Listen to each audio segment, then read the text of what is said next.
Hello అందరికీ, welcome back to my channel.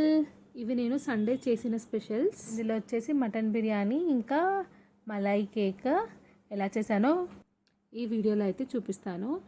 ఎప్పటి నుంచో అసలు మటన్ బిర్యానీ ఇంకా ఈ మలాయి కేక్ చేద్దామని అయితే అనుకుంటున్నా. ఇప్పటికైతే కుదిరింది. టేస్ట్ అయితే చాలా బాగా వచ్చింది. ఇంకా ఈ వీడియోని అయితే తప్పకుండా స్టార్టింగ్ నుంచి ఎండ్ వరకు అయితే చూసేయండి. ఫస్ట్ అయితే మటన్ బిర్యానీ కోసం మటన్ అయితే మంచిగా కడుక్కొని అయితే ఉంచుకోవాలి. మీరు హాఫ్ కేజీ మటన్ తీసుకుంటే హాఫ్ కేజీ రైస్ వేసుకోవచ్చు, బాగుంటుంది. కావాలంటే 1 కేజీ వరకు కూడా వేసుకోవచ్చు. కరెక్ట్గా పీసులకి కరెక్ట్గా దాన్ని బట్టి రైస్ వేసుకుంటే టేస్ట్ అయితే బాగా వస్తుంది. కొంతమంది ఏమో అసలు నాన్ వెజ్ తిన్నారు, ఓన్లీ పైన బిర్యానీలు తింటారు కదా, ఓన్లీ రైస్ పార్ట్. అలాగా వాళ్ళ కోసం అయితే ఇప్పుడు ఇందులోకి అయితే చూపిస్తున్నాను. అంటే మటన్ బిర్యానీ తిన్న వాళ్ళకి మటన్ బిర్యానీ తిన్న ఫీలింగ్, ఇంకా పైన వచ్చేసి ఓన్లీ ఆ బగారా రైస్ పార్ట్ ఉంటుంది కదా, అది తిన్న వాళ్ళకి దాని ఫీలింగ్ వచ్చేటట్టు. ఇందులో అయితే ఫస్ట్ పసుపు, కారం, ఉప్పు, ధనియాల పొడి, అల్లం వెల్లుల్లిపాయ పేస్ట్, ఇంకా కొత్తిమీర, పుదీనా, పెరుగునైతే వేసేసేయాలి. ఇంకా 1 స్పూన్ గరం మసాలా పౌడర్ని కూడా వేసుకోండి. కావాలంటే నిమ్మకాయని కూడా వేసుకోవచ్చు. నేనైతే ఇక్కడ నిమ్మకాయని వేసుకోలేదు. మ్యారినేషన్ చేసుకొని అయితే ఉంచుకోండి. ఒక 1 అవర్ అలా ఉంచితే టేస్ట్ అయితే చాలా బాగుంటుంది. ఒకవేళ కనుక అంత టైం లేకపోతే ఒక హాఫ్ అన్ అవర్ అయినా ఉంచి మ్యారినేషన్లో, దాని తర్వాత మటన్ని కొంచెం వాటర్ వేసి ఉడికించినా అయిపోతుంది. సో ఇక్కడ నేనేమో 1 అవర్ అయితే పెట్టుకున్నాను. ఇప్పుడు ఒక గిన్నెలోకి ఆయిల్ దాంట్లో మొత్తం మనము సన్నగా తరిగిన ఆనియన్స్ని అయితే వేసుకోవాలి. ఇప్పుడు ఈ ఆనియన్స్ బ్రౌన్ కలర్ అయ్యేంత వరకు ఫ్రై చేసుకోండి. కావాలంటే కొంచెం ఉప్పుని వేసుకోండి, అప్పుడు తొందరగా ఫ్రై అవుతుంది. ఈ విధంగా బ్రౌన్ కలర్ వస్తే సరిపోతుంది. ఇప్పుడు దీన్ని ఒక ప్లేట్లో తీసుకొని సైడ్కి అయితే పెట్టేస్తున్నాను. దీన్ని రిస్తా అని అయితే అంటారు. సో ఇంకా ఇది చల్లారడానికి అయితే పెట్టేశాను. మీరు కావాలంటే స్టార్టింగ్ ఈ ఆనియన్స్ని ఫ్రై చేసుకొని మనం మ్యారినేషన్ చేసుకున్న మటన్లోని ఇది కూడా కొంచెం కలుపుకొని మ్యారినేషన్లో అయితే పెట్టుకోవచ్చు, బాగుంటుంది అలా కూడా. నెక్స్ట్ నేనైతే మిగతా ప్రాసెస్ కూడా అదే గిన్నెలో చేసుకున్నాను. మీరు కావాలంటే వేరే గిన్నెలో కూడా చేసుకోవచ్చు.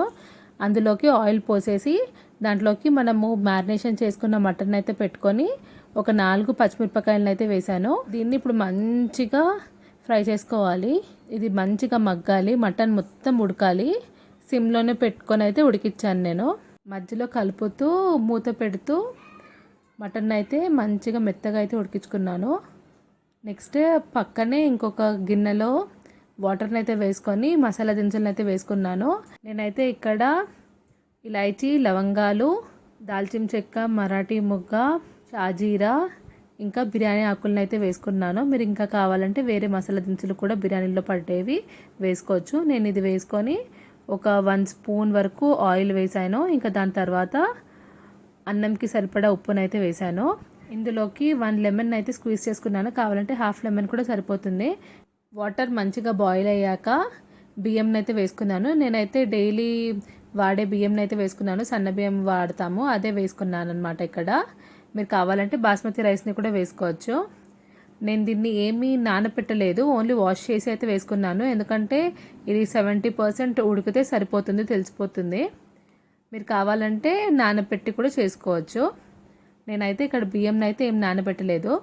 చూస్తున్నారు కదా, మొత్తం బియ్యం ఇలాగా కొంచెం 70% కుక్ అయినాక నేనైతే ఇక్కడ ఇందులో ఉన్న మసాలాలను అయితే తీసేస్తున్నాను, పెద్ద పెద్ద మసాలాలు. ఇంకా మనము సైడ్కి పెట్టాం కదా మటన్, అది కూడా మొత్తం మంచిగా పీసెస్ అయితే ఉడికిపోయింది. ఇంకా అందులోకి రైస్ని అయితే వేసేసుకుంటున్నాను, 70% కుక్ అయిన రైస్. దానిపైన మనము ఫ్రై చేసుకున్న బ్రౌన్ ఆనియన్స్, దానిపైన మళ్ళీ పుదీనా, కొత్తిమీర, మళ్ళీ దానిపైకి రైస్ని వేసుకొని దానిపైన మళ్ళీ బ్రౌన్ ఆనియన్స్, పుదీనా, కొత్తిమీరని అయితే వేసాను. ఇంకా దాంట్లోకి ఒక 2 స్పూన్స్ వరకు ఘీని అయితే వేసుకున్నాను. నేనైతే ఇక్కడ రైస్ క్వాంటిటీ ఎక్కువ తీసుకున్నాను, ఎందుకంటే మా ఇంట్లో కొంతమందికి అయితే ఆ పైన రైస్ ఉంటుంది కదా అదే ఇష్టము. ఇంకొంతమందికి కింద ఉన్న బిర్యానీ పార్ట్, మొత్తం మటన్ బిర్యానీ పార్ట్ అదైతే ఇష్టం అనమాట. నేనైతే అందుకని రైస్ క్వాంటిటీ ఎక్కువ తీసుకున్నాను. ఇక్కడ ఘీని అయితే ఒక 2 స్పూన్స్ వరకు ఫుల్గా అయితే వేసుకున్నాను. నెయ్యి ఎంత వేస్తే అంత బాగుంటుంది. యాక్చువల్గా అయితే కరెక్ట్ మెజర్మెంట్ వచ్చేసి హాఫ్ కేజీ మటన్కి హాఫ్ కేజీ బిర్యానీ రైస్ వండితే కరెక్ట్గా సరిపోతుంది, టేస్ట్ కూడా చాలా బాగుంటుంది. ఇంకా నెయ్యి వేసేసాక లిడ్ని అయితే పెట్టేశాను. ఇంకా బిర్యానీని దమ్ ఇవ్వడానికి పైన ఒక గిన్నెలోకి అయితే వాటర్ వేసుకొని అయితే ఉంచాను. ఫస్ట్ ఒక 2 నిమిషాలు హైలో పెట్టి దాని తర్వాత ఒక 8 to 10 మినిట్స్ వచ్చేసి సిమ్లో అయితే పెట్టాను. ఇంకా స్టవ్ని ఆఫ్ చేసేయండి, అప్పటికే తీయకండి, కొంచెం సేపు అయినాక తీయండి. చూస్తున్నారు కదా బిర్యానీ అయితే ఎంత పలుకులుగా బాగా వచ్చింది, మంచిగా కుక్ అయిపోయింది. చూడండి మటన్ పీసెస్ అవన్నీ కూడా చాలా బాగా కుక్ అయ్యాయి. ఇంకా మటన్ బిర్యానీ అయితే రెడీ అయిపోయింది. బిర్యానీ అయితే అసలు సూపర్గా వచ్చింది, టేస్ట్ అయితే చాలా బాగా వచ్చింది. ఇంకా నేనైతే కొంచెం అయితే వేసుకొని తినేసాను. నాకైతే చాలా బాగా నచ్చింది, మా ఇంట్లో వాళ్ళకి అందరికీ కూడా చాలా బాగా నచ్చింది. మీరు కూడా ఒకసారి ట్రై చేయండి, మీకు ఎలాగ కుదిరిందో కామెంట్స్లో అయితే చెప్పడం మర్చిపోకండి. ఇంకా నెక్స్ట్ వచ్చేసి మలాయ్ కేక్ అని చెప్పాను కదా, మలాయ్ కేక్ కోసము ఇక్కడైతే నేను 2 ఫుల్ క్రీమ్ మిల్క్ అయితే తీసుకుంటున్నాను. దీన్ని మంచిగా బాయిల్ చేసుకోవాలి. మీగడంతా సైడ్ గిన్నెకైతే పేర్కొంటుంది, ఆ మీగడనంతా పాల్లోకి వేసుకుంటూ కలుపుకోవాలి. పాలు అయితే మనకి చిక్కగా కావాలి. దీనికి ఫుల్ క్రీమ్ మిల్క్ అయితే టేస్ట్ అయితే చాలా బాగుంటుంది, నార్మల్ మిల్క్తో కూడా చేసుకోవచ్చు, కానీ ఫుల్ క్రీమ్ మిల్క్ అయితే మనకి క్రీమ్ అనేది ఎక్కువ వస్తుంది. మలాయి రబడి కాబట్టి టేస్ట్ అయితే ఇంకా బాగుంటుంది. ఇలాగా మలాయిని అంతా పాలలోకి వేసుకొని కలుపుకోవాలి. నేనైతే ఇక్కడ ఒక చిన్న డబ్బా కండెన్స్ మిల్క్ని అయితే వేసుకుంటున్నాను.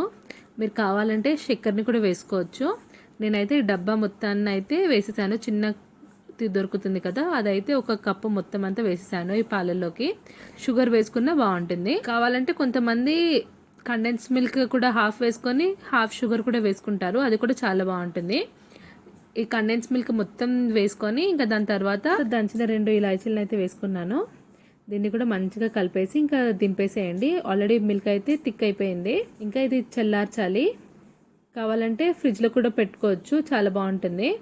నేనైతే ఇక్కడ కేక్ వచ్చేసి బయట నుంచే తెచ్చుకున్నాను. Normal basic vanilla sponge cake అని అడిగితే వాళ్ళు ఇస్తారనమాట, అదే కేక్ అయితే వాడుతున్నాను ఇక్కడ. దీన్ని మనము బ్రెడ్తో కూడా చేసుకోవచ్చు, టేస్ట్ అయితే చాలా బాగుంటుంది. మీకు కావాలంటే బేసిక్ వెనిలా స్పాంజ్ కేక్ ఎలా తయారు చేస్తారో ఆ వీడియో పెట్టమన్నా పెడతాను. నేనైతే కేక్ని ఆల్రెడీ పీసెస్గా కట్ చేయించుకొని అయితే తీసుకొని వచ్చాను. మీరు కావాలంటే దీన్ని బ్రెడ్తో కూడా చేసుకోండి, చాలా బాగుంటుంది. ఇప్పుడు ఒక బౌల్లోకి ఫస్ట్ స్లైస్ ఆఫ్ కేక్ని అయితే వేసాను. దాంట్లోకి మనం ఇప్పుడు ఇది చేసిన మలాయి ఉంది కదా, చల్లార్చిన మలాయిని దీంట్లోకి అయితే వేసేసుకుంటున్నాను. దీనిపైన వేసి దానిపైన కట్ చేసుకున్న డ్రై ఫ్రూట్స్ అయితే వేసుకుంటున్నాను. నేనైతే ఇక్కడ కాజు బాదంలు అయితే వేస్తున్నాను, పిస్తా, ఇంకా మీద ఏ డ్రై ఫ్రూట్స్ ఉంటే డ్రై ఫ్రూట్స్ అయితే వేసుకోండి, టేస్ట్ అయితే చాలా బాగుంటుంది. కావాలంటే కేసర్ ఉంటే కేసర్ కూడా వేసుకోండి. నేనైతే ఇక్కడ ఓన్లీ కాజు బాదంని అయితే వేస్తున్నాను. ఇదంతా మంచిగా ఈ మలై అంతా కేక్కి అబ్జర్వ్ అవ్వాలి, అప్పుడే టేస్ట్ అనేది చాలా బాగుంటుంది. ఇప్పుడు ఈ కాజు బాదం ఇవన్నీ వేసాక మళ్ళీ ఇంకొక కేక్ స్లైస్ని అయితే వేసాను. నేను ఇక్కడ ఓన్లీ 2 స్లైసెస్ ఆఫ్ కేక్ని అయితే వేసాను. మీకు ఎన్ని లేయర్స్ కావాలంటే అన్ని లేయర్స్ అయితే మీరు వేసుకోవచ్చు. మళ్ళీ ఇది మొత్తం ఆ మలైని అయితే వేసి ఇంకొక కేక్ స్లైస్ని కూడా వేసి దానిపైన మళ్ళీ మలైని వేసి దానిపైన మళ్ళీ కాజు బాదాంని అవన్నీ అయితే వేసి ఇంకా దాన్నేమో ఫ్రిడ్జ్లోకి అయితే పెట్టేశాను. కూల్గా అయితే ఇంకా టేస్ట్ అయితే సూపర్గా ఉంటుంది. అందుకనేసి ఒకసారి ఈ మలై కేక్ని అయితే ట్రై చేయండి, టేస్ట్ అయితే ఎప్పటికీ మర్చిపోలేరు, అంత బాగుంటుంది. ఒకవేళ కేక్ కనుక లేకపోతే దీన్ని మన ఇంట్లో ఉన్న బ్రెడ్తో కూడా చేసుకోవచ్చు. ఓన్లీ ఈ మిల్క్ క్రీమ్ని ప్రిపేర్ చేసుకొని అది కూడా సేమ్ ఇదే ప్రాసెస్ ఫాలో అయ్యి ఫ్రిడ్జ్లో పెట్టుకొని కొంచెం చల్లగా అయ్యాక తినండి, టేస్ట్ అయితే ఎక్సలెంట్గా ఉంటుంది. అప్పటికే ఇన్స్టాంట్గా కూడా చేసుకోవచ్చు. బ్రెడ్ ఉంటే ఇంకా చాలా ఈజీ, కేకే ఉండాలని ఏం లేదు. మేమైతే ఒక 2 days అయితే తిన్నాము, అప్పటికప్పటికే 1 hour పెట్టి కూడా ఫ్రిడ్జ్లో తిన్నాము. ఇంకా నెక్స్ట్ డేకి కూడా ఫ్రిడ్జ్లో పెట్టుకొని ఇలా మలాయి కూడా సైడ్కి కొంచెం ఉంచుకున్నాను అనమాట. నేను మార్నింగ్ పూట కూడా మళ్ళీ తిన్నాను అనమాట. టేస్ట్ అయితే సూపర్ అంటే సూపర్ వచ్చింది. మీరు కూడా ట్రై చేయండి. మీరు ట్రై చేసి మీకు ఎలా వచ్చిందో కామెంట్స్లోకి అయితే పెట్టండి. ఆ చల్లారిన కేక్ని అయితే తినండి, చాలా బాగుంటుంది. నేనైతే ఎక్స్ట్రా మలాయి అయితే కొంచెం ఉంచుకున్నాను, ఇంకా దాన్ని ఇలాగ మళ్ళీ ఆ కేక్ పైన మలాయి వేసి డ్రై ఫ్రూట్స్ని వేసుకొని అయితే తిన్నాను. టేస్ట్ అయితే సూపర్గా ఉంటుంది. ఆల్రెడీ మలాయితోనే మొత్తం అది నాని ఉంటుంది కదా కేక్, టేస్ట్ అయితే చాలా బాగుంటుంది. ఈ మధ్య అయితే వీడియోస్ అసలు పెట్టట్లేదు, కుదరట్లేదు నాకు. కుదిరినప్పుడల్లా వీడియోని అయితే పోస్ట్ చేస్తాను. వీడియో కనుక నచ్చితే తప్పకుండా లైక్ చేయండి, షేర్ చేయండి అండ్ సబ్స్క్రైబ్ చేయడం అయితే మర్చిపోకండి. బెల్ నోటిఫికేషన్ని ఆన్ చేసుకోండి. అప్పుడే నేను పెట్టే ప్రతి ఒక్క వీడియో మీ వరకు అయితే వస్తుంది. Thank you for watching.